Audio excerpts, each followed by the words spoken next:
जय हिंद। आप सभी का स्वागत।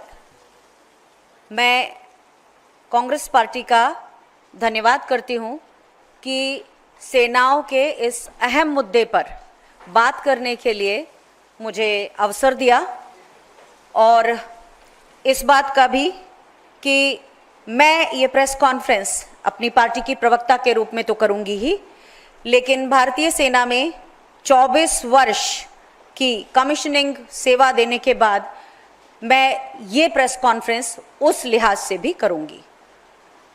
आज देश में जो स्थिति है उसमें हम अपने देश की सबसे भरोसेमंद संस्था भारतीय सेनाओं के लिए अपनी प्रतिबद्धता दोहराते हैं और भारतीय सेना के शौर्य साहस को श्रद्धापूर्वक सैल्यूट करते हैं। कल 9 मई को ऑनरेबल सुप्रीम कोर्ट का निर्देश महिला अधिकारियों के पक्ष में आया, जिसमें शॉर्ट सर्विस कमीशन महिला अधिकारी जो पेटिशनर थी उनको अगली सुनवाई तक सेवा में बहाल करने के लिए सुप्रीम कोर्ट ने कहा है। जस्टिस सूर्यकांत जी ने ये कहा कि महिला अधिकारियों का मनोबल इस समय में बढ़ा रहना चाहिए, और उन्होंने ये भी कहा कि महिला अधिकारी प्रतिभाशाली हैं।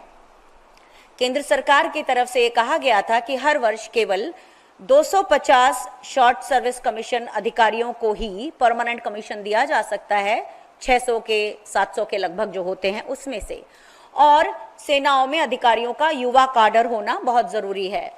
इस पर सुप्रीम कोर्ट ने ये कहा कि जो अनुभवी महिला अधिकारी हैं वे भी युवा सैनिकों का मार्गदर्शन और मानसिक संबल बनाने के लिए बहुत आवश्यक हैं। ये फैसला ऐसे समय में आया है जब हम पिछले 3 दिनों से महिला अधिकारियों को बहुत संयत, बहुत सधे हुए तरीके से और बहुत गरिमा के साथ अपने देश का पक्ष रखते हुए देख रहे हैं।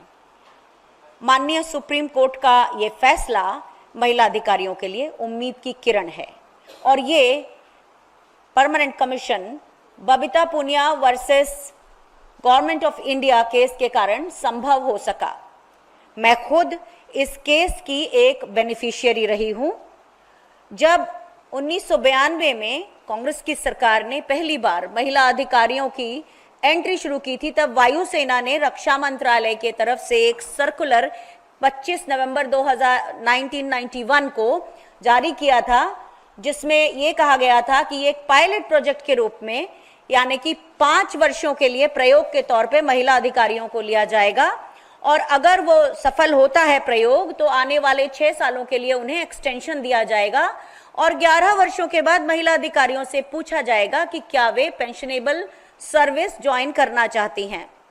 1999 से 2004 के बीच में जब बाकी सरकारी नौकरियों में ओपीएस खत्म हुआ, उसी समय महिला अधिकारियों का ये जो पेंशन के लिए विकल्प देने की बात थी वो भी खत्म हुआ।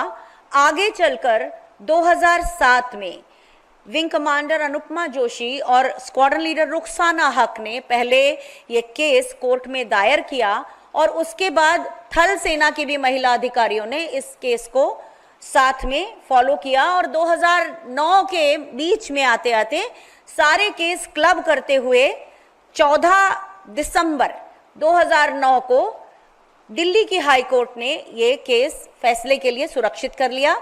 जब कोर्ट खुली तो 12 मार्च 2010 को कोर्ट का महिला अधिकारियों के पक्ष में निर्णय आया, लेकिन चूंकि भारतीय वायुसेना का केस एक मिनिस्ट्री ऑफ डिफेंस के सर्कुलर से फॉर्मली प्रोटेक्टेड था, इसलिए उनका केस ज्यादा मजबूत था।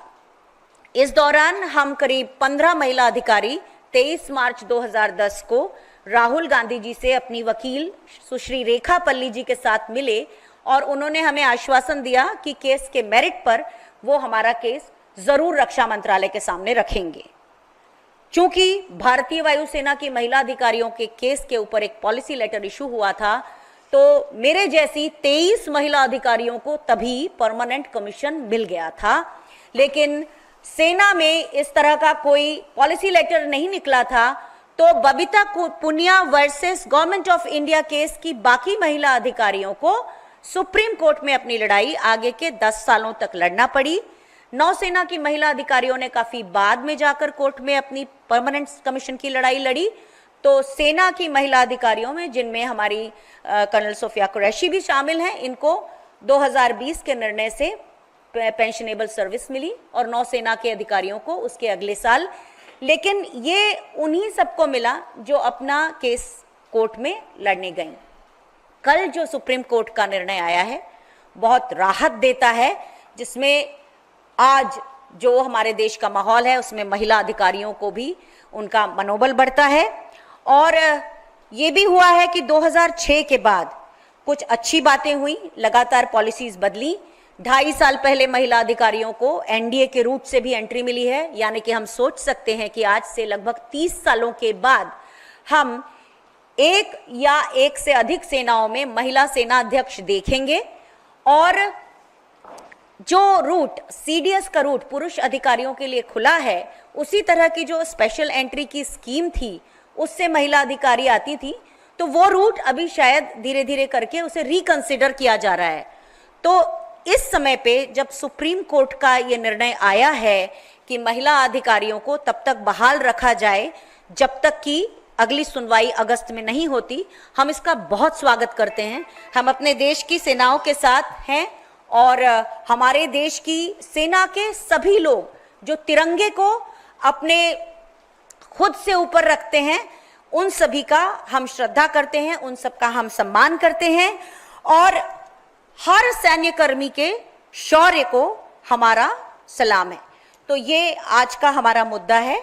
अगर आपके कोई इस पर सवाल हो तो हम आपसे लेना चाहेंगे, लेकिन इस मुद्दे पर ही।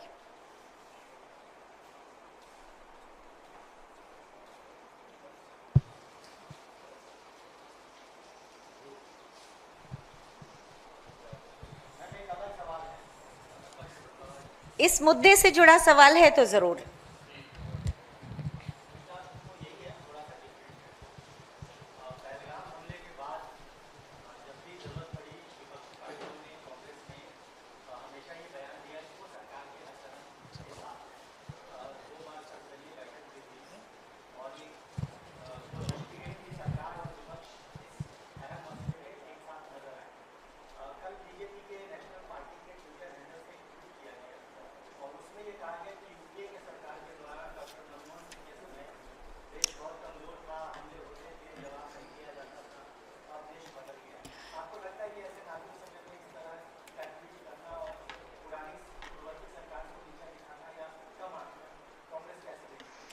कांग्रेस पार्टी का स्टैंड पहले दिन से बहुत साफ है। हम पूरे देश के साथ हैं, हम अपनी सेना के साथ हैं और इस समय इस तरह के कोई सवाल, मैं उम्मीद करती हूं कि बहुत मैच्योरिटी के साथ हम इन सब सवालों का कोई जवाब ना दें।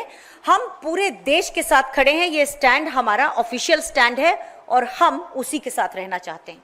कोई सवाल इस मुद्दे पर हो तो मुझसे जरूर पूछें। शुक्रिया।